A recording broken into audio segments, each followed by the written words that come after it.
Pa pozdrav svima youtuberi, dobrodošli u moj novi video. Danas ću vas naučiti, kao što ste vidjeli po naslovu ovog klipa, 3 najlepša načina da prikažete svoje karte.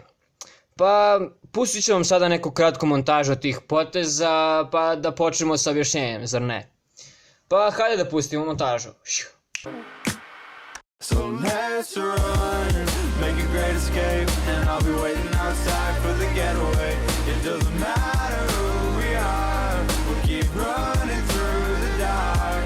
And all we'll ever need is another day. We can slow down, cause tomorrow's a mile away.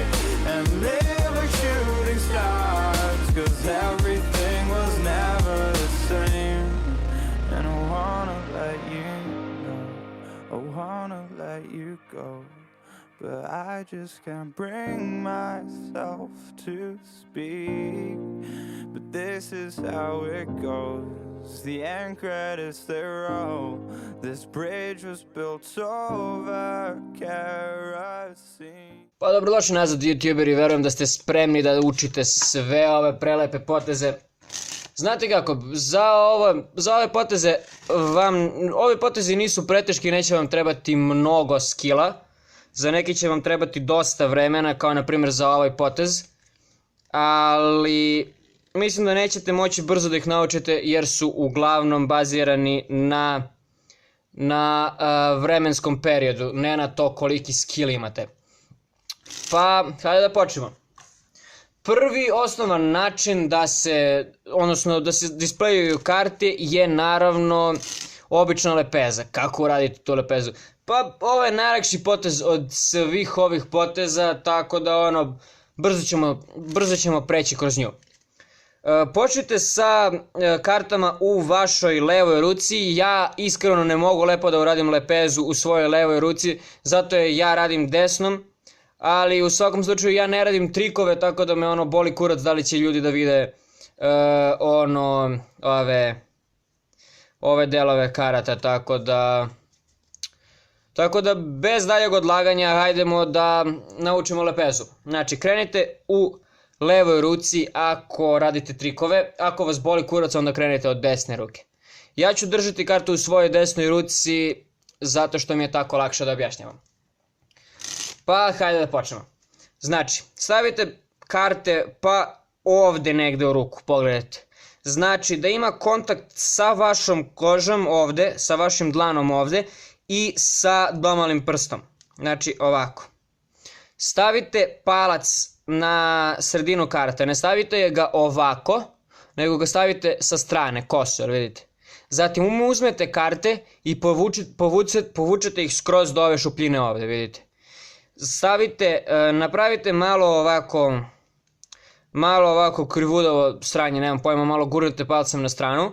Opustite ruku ne skroz, ali opustite ruku definitivno i krenete palcem da vučete karte. Na početku to neće baš lepo izgledati zato što će vam trebati, možda će vam se desiti na primjer nešto ovako.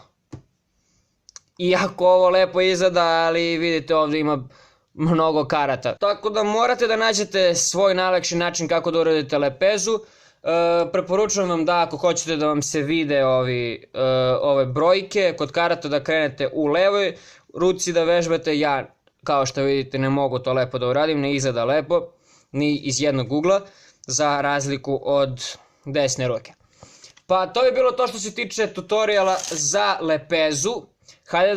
Hajde da počnemo sa tutorialom za riffle lepezu. Znači kao što već svi znate, riffle shuffle je ova stvar i ona se sastoji iz ovog dela ovdje.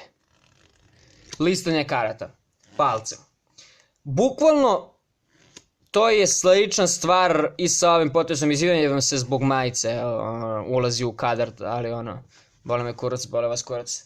Tako da hajde da počnemo. Se vratimo u stvari na riffle fan. Kod ove lepeze je vrlo važan položaj prstiju ruke sa kojom držite špil ovako. Zato što nećete moći da uradite riffle fan dok ne nađete odgovarajući položaj prstiju. I inače kasnije ćemo doći i do ovog poteza, budite strpljivi. Znači, za riffle fan morate da imate samo 2 prsta, znači srednji prst i domali prst na ivici daljoj od vas.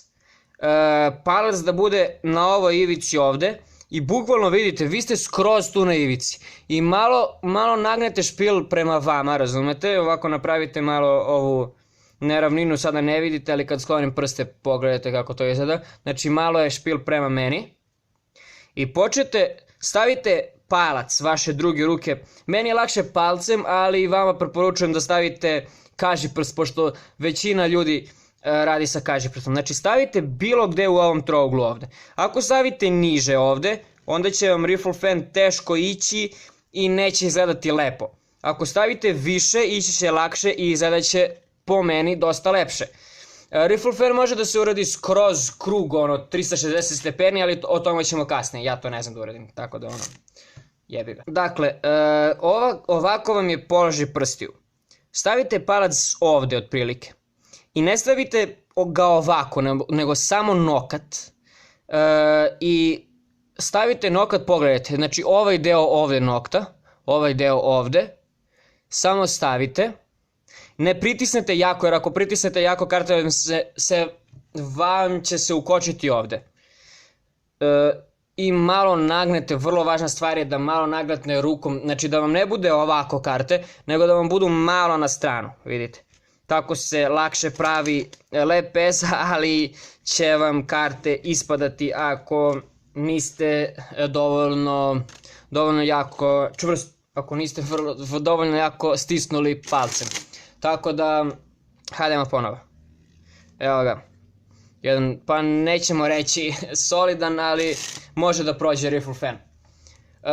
Ako ste dešnjaci, kada uradite riffle fan, vama će se vidjeti i ove gluposti, ove brojčići, ali pošto sam ja levak i radim to ovako, meni se ne vide.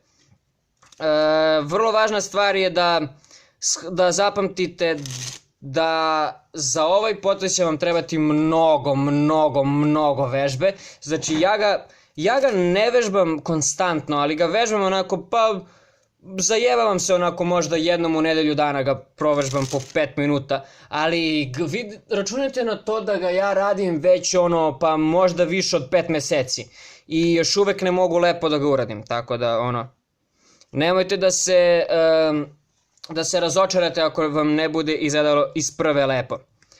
I meni je, kao što ste vidjeli, trebalo neko zagrevanje dok sam mogao da ga uradim, i ako i dalje to nije to. Pa meni je ovo od svih ovih poteza najomiljeniji, verujem da će i vama biti ovo najomiljeniji potez. Dosta je lakši od riffle fana po meni, zato što ovaj potez sam mnogo brže naučio. Znači možete da birate da li želite da uradite potez kao S, ili možete da birate da li želite samo da raširite karte. Pa da pređemo na tutorial, pogledajte.